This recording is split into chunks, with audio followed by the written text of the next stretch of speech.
अस्सलाम वालेकुम स्टूडेंट्स, मेरे को सब खैरियत से होंगे। आज हम बात करेंगे बेसिकली एमडी कैट के हवाले से। देखें बेसिकली बहुत से स्टूडेंट्स हम एमडी कैट की प्रिपरेशन कर रहे हैं, लेकिन एक बात ये है कि हम किस तरह से एमडी की प्रिपरेशन करें कि हम कम टाइम में एक ज़्यादा मार्क्स गेन कर सकें।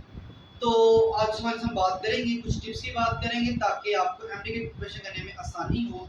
लेकिन उससे पहले हम ये बात करेंगे कि एमडी कैट के बाद हमें क्या क्या नेक्स्ट पाथवे मिलेंगे चलने के लिए। देखिए सबसे पहले हम बात करते हैं तमाम स्टूडेंट्स जो एमडी कैट की प्रिपरेशन कर रहे हैं उनके माइंड में सिर्फ एक टारगेट है, एमबीबीएस। लेकिन अगर हम ये बात करें कि क्या तमाम के तमाम स्टूडेंट्स जो एमडी कैट में बहुत अच्छे मार्क्स गेन करते हैं और क्या वो तमाम पब्लिक सेक्टर में अपना कैरियर स्टार्ट कर सकते हैं, क्या वो पब्लिक सेक्टर्स में एमबीएस की डिग्री कंटिन्यू कर सकते हैं। तो देखिए बहुत से ऐसे बच्चे भी होंगे जो कि जिनका मेरिट पब्लिक सेक्टर्स में नहीं आ पा रहा हो, तो देन वो कोशिश करेंगे कि किसी न किसी तरह से प्राइवेट सेक्टर्स में एडमिशन हो जाए। लेकिन फिर वही बात कि तमाम स्टूडेंट्स के पेरेंट्स प्राइवेट सेक्टर्स की फीस अफोर्ड नहीं करते, तो फिर वहां से भी कुछ ऐसे बच्चे होंगे जो प्राइवेट सेक्टर्स की फीस पे ना करने की वजह से एक अपना जो डॉक्टर बनने का ख्वाब है वो दिल में रखकर कह रहे कि एक नई डिग्री की तरफ मूव कर जाएंगे। उनके लिए एक और ऑप्शन ये भी होती है कि अगर वो बच्चे जो कि एमबीएस क्लियर करते हैं, सॉरी एमडी कैट को क्लियर करते हैं और उसके बाद एमबीएस की डिग्री शुरू करना चाहते हैं, अगर वो पब्लिक सेक्टर्स में मेरिट पर नहीं आ पाए और प्राइवेट सेक्टर्स की वो फीस पे नहीं कर सकते, देन वो कुछ फाइनेंशियल कंपनीज हैं जो कि ऐसे बच्चों को सपोर्ट करती हैं और उनकी फीस पे करती हैं ताकि वो डॉक्टर की डिग्री कंप्लीट कर सकें। और उसके बाद जब डॉक्टर बन जाएंगे तो वो फाइनेंशियल कंपनी जो आपकी फीस पे करती है, देन आप उनको इंस्टॉलमेंट फीस वापस कर सकते हैं। ये एक अच्छी अपॉर्चुनिटी है। आप अगर प्राइवेट सेक्टर्स में पब्लिक सेक्टर्स में फिट नहीं आ रहे हैं, देन आप ऐसी कंपनीज को तलाश करें जो कि आपको सपोर्ट करें ताकि आप अपनी जो आपका ड्रीम है डॉक्टर बनने का उसे कंप्लीट करें। देन डॉक्टर बनने के बाद आप उन कंपनीज की जो जो फीस वो पे करेंगे आप उन्हें इंस्टॉलमेंट के साथ वापस कर दें। देन आपका काम भी हो गया, उनका काम भी हो गया। खैर ये आपके पास अपॉर्चुनिटी है, ये भी है। खैर इसके बाद अगर हम इस चीज़ को भी देखते हैं कि हमारा इसमें भी नहीं हो पा, तो हम उसके बाद क्या करें। देखिए बीडीएस की डिग्री है, बीडीएस की डिग्री एमबीएस के बराबर ही है, इस almost equal. MBS degree 5 year की है, बीडीएस 4 ईयर का है, बट दैट इज बेटर, ये बेहतर है। इसका डीपीटी डिग्री है, डीपीटी के अलावा न्यूट्रिशनल साइंस है, लेबोरेटरी साइंस है, उसके अलावा डिफरेंट अदर मेडिकल फील्ड्स हैं जिनमें आप अप्लाई कर सकते हैं। दैट इज बेनिफिशियल और that is the best for you अगर आप एमबीएस में अगर आपका नहीं हो पाता तो। अब ये वो बातें थी कि हम एमबीएस करने के बाद क्या क्या कर सकते हैं। अब देखिए अगर तो आप चाहते हैं कि नहीं मैंने एमबीएस डिग्री ही करनी है, तो फिर उसके लिए जरूरी है कि आप अपना एमडी कैट अच्छे से प्रिपेयर करें। देखिए पेपर आपने दे रही है, उसमें जो भी रिजल्ट आएगा, जो भी आपके मार्क्स बनेंगे, वो भी एक अलग चीज़ है। अब आपने ना पूरा फोकस करना है एमडी कैट के ऊपर। अब सवाल ये आता है कि हम एमडी कैट में किस तरह से अपनी प्रिपरेशन करें। सबसे पहली चीज़ है वो टाइम टेबल। आप एक टाइम टेबल सेट करें कि मैंने दिन में इतने घंटे पढ़ना है और अपने इतने चैप्टर्स मैंने क्लियर करने हैं इस तरह से कि मुझे वो दोबारा याद करने की जरूरत ना पड़े। आप अच्छे से उसको प्रिपेयर करें। इसमें आपको कम से कम भी 12 से 14 घंटे 15 घंटे देने पड़ेंगे अपनी स्टडी को। खाने का टाइम निकालें, पीने का टाइम निकालें, खाने पीने के बाद सिर्फ स्टडी को टाइम दें। बाकी तमाम एक्टिविटी को फिलहाल आप छोड़ दें। 1-1.5 माह, ये 1-1.5 माह आपकी ज़िंदगी बना सकता है। और इस वक्त आपको अगर आप एमडी कैट कर रहे हैं तो आपको सिर्फ और सिर्फ अपना टाइम टेबल बनाकर उसके मुताबिक पढ़ना है। अब देखिए जैसे मैं कहता हूँ कि भाई हमें 12 से 15 घंटे पढ़ना है, तो जाहिर सी बात के लिए फिर आपको सुबह फजर टाइम उठना पड़ेगा, नमाज पढ़ें, अल्लाह से दुआ मांगे एंड देन अपनी बुक्स पकड़ें और बैठ जाएं। एक टाइम टेबल बनाएं। सुबह 5 बजे से लेकर मैंने शाम को 7 बजे, 8 बजे, 9 बजे तक पढ़ना है। This is the time. इसमें नमाज के टाइम पे नमाज पढ़ें, उसके अलावा सिर्फ पढ़ें।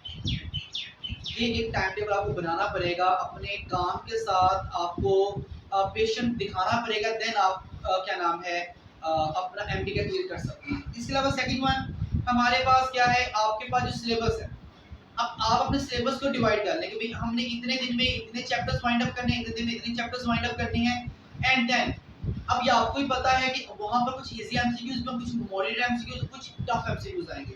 आपको हर लिहाज से अपने चैप्टर्स को याद करना। देखिए आप एक एक लाइन को लाजमी पढ़ें, क्योंकि वहां पर मोस्टली आपके चैप्टर्स की लाइन को ही उठाया होगा, ठीक है। और फिर हम सोच रहे होते हैं कि ये लाइन आई कहाँ से, एमसीक्यूज कहाँ से, हालांकि वो अपने चैप्टर में लिखा होता है, ठीक है। तो इसलिए अपने आप को आप प्रिपेयर करें, ठीक है। जैसे एक सिंपल सा एमसीक्यूज लेते हैं कि लॉजिक गेट्स के अंदर आपके पास जो वोल्टेज है वो ऑन कब होता है और ऑफ कब होता है। अब ये आपने चैप्टर पढ़ा होगा सेकंड ईयर का, लेकिन मे बी आपने ये पॉइंट की लाइन पढ़ी ना हो। अब ऑन कब होगा, जब 3.45 वोल्ट से ग्रेटर होगा या 3.5 वोल्ट होगा तो आपका जो लॉजिक गेट है ऑन होगा, और जब 0.5 वोल्ट या उससे कम होगा तो वो ऑफ होगा। अब ये पॉइंट आपकी बुक में ही लिखे हुए हैं, लेकिन क्या कि हम अपनी बुक को प्रॉपर्ली आपने रीड आउट नहीं किया होगा, तो इसको अच्छे से पढ़ें एक एक लाइन, चाहे बायो है, चाहे केमिस्ट्री है, चाहे फिजिक्स है, चाहे इंग्लिश है, चाहे लॉजिक क्वेश्चंस है। इसके अलावा देखिए आप किसी किसी इंस्टीट्यूट से किसी टीचर के अंडर अपनी एमडी की प्रिपरेशन कर रहे होंगे। देखिए एक बात याद रखें, 85% जो स्ट्रगल है वो आपको करनी है। कोई भी इंस्टीट्यूट, कोई भी टीचर वो आपको जो प्रिपरेशन करवा रहा है वो करवा रहा होगा, लेकिन ज़्यादा जो सेल्फ स्टडी वो आपको खुद करनी है।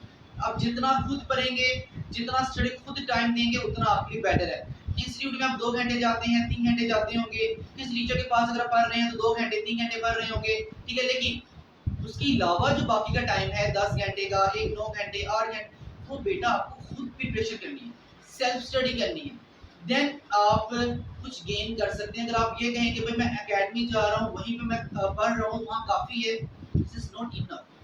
आपको पूरी स्ट्रगल करनी है। देखिए उसके अलावा आपको प्रैक्टिस करनी है जितना हो सके। मतलब आपने एक चैप्टर पढ़ लिया है, तो अब आपको रेडी हो चुका हुआ है और अब आपको लगता है कि मेरा सिलेबस वाइंड अप होने वाला है, तो उसकी प्रैक्टिस करें। जितनी प्रैक्टिस आप कर सकते हैं उतनी प्रैक्टिस करें। Practice practice and practice, then you can get something in your life and MD get result. Then उसके अलावा अपने काम के साथ आप ऑप्टिमिस्टिक रहें, आप उम्मीद रहें, आपका माइंड में कॉन्फिडेंस होना चाहिए कि मुझे आता है, मैं कर सकता हूँ। जहाँ पे आपका कॉन्फिडेंस लेवल लूज हो गया, जहाँ पे आपको लगा कि चीज टफ है, मेरे लाइफ नहीं है, मैं नहीं कर सकता, तो वहाँ वो चीज़ नहीं होगी। देखिए लाइफ में कुछ भी हासिल करना, उसके लिए आपको उसके साथ एक ऑप्टिमिस्टिक होना पड़ता है। आपको कॉन्फिडेंट होना पड़ेगा कि नहीं मैं ये चीज़ कर सकता हूँ, ये मेरे लायक है, ये मेरे लिए ही है, तो देन आपको चीज़ हासिल होगी, अदरवाइज चीज़ आपको हासिल नहीं हो सकती। इसके अलावा आपको जो चीज़ें अब देखनी है, लास्ट पॉइंट वो ये है कि आपको बाकी जितने पॉइंट बताए गए उन तमाम पे अमल करना है। देन आप अपने एमडी कैट में बहुत ज़्यादा मार्क्स, बहुत अच्छे मार्क्स गेन कर सकते हैं। इसके अलावा आपको किसी भी लिहाज से कोई प्रॉब्लम अगर आ रही हो कि जैसे आप कैटरीज वगैरह में जा रहे हैं, ठीक है, उसके अलावा भी अगर आपको लगता है कि नहीं हमें कोई पॉइंट क्लियर नहीं हो पा रहा, कोई प्रॉब्लम टफ लग रही है, तो आप हमसे भी डिस्कस करते हैं। We have a proper staff, ठीक है, जो आपके प्रॉब्लम्स का आपको आंसर दे सकता है। तो बाकी अपने एमडी कैट के लिहाज से आप बी रेडी रहें, ठीक है।